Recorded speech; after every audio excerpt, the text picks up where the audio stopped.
First డేట్‌న salary వచ్చినప్పుడు రాజులా ఫీలవుతారు. కానీ 25థ్ డేట్‌కి జేబు ఖాళీ, ఫ్రెండ్స్ దగ్గర అప్పు. ఎందుకిలా జరుగుతుంది? ఎందుకంటే మీ శాలరీకి ఒక ప్లాన్ లేదు. ప్లాన్ లేని డబ్బు నీళ్లలా జారిపోతుంది.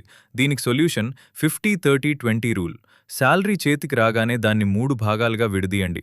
ఉదాహరణకి 30,000 శాలరీ తీసుకుందాం. 50% అంటే 15,000 రూపాయలు మీ అవసరాల కోసం. ఇల్లు, అద్దె, బియ్యం, పాలు, కరెంట్ బిల్ వీటిని మొదట పక్కన పెట్టండి. 30% అంటే 9,000 రూపాయలు మీ కోరికల కోసం. సినిమాలు, స్విగ్గీ ఆర్డర్లు, షాపింగ్ ఎంజాయ్ చేయండి, కానీ ఈ లిమిట్ దాటకండి. 20% అంటే 6,000 రూపాయలు ఇది మీ సేవింగ్స్, మీ భవిష్యత్తు. దీన్ని అస్సలు ముట్టుకోకండి.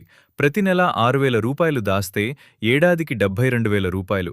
అత్యవసరంలో ఎవరి దగ్గర చేయి చాపక్కర్లేదు. ఈ నెల శాలరీ నుంచే ఈ రూల్ స్టార్ట్ చేయండి. నెలాఖరు టెన్షన్ శాశ్వతంగా పోతుంది. మీరు ట్రై చేస్తారా? కామెంట్లో చెప్పండి. ఫైనాన్స్ టాక్స్ తెలుగుని ఫాలో అవ్వండి.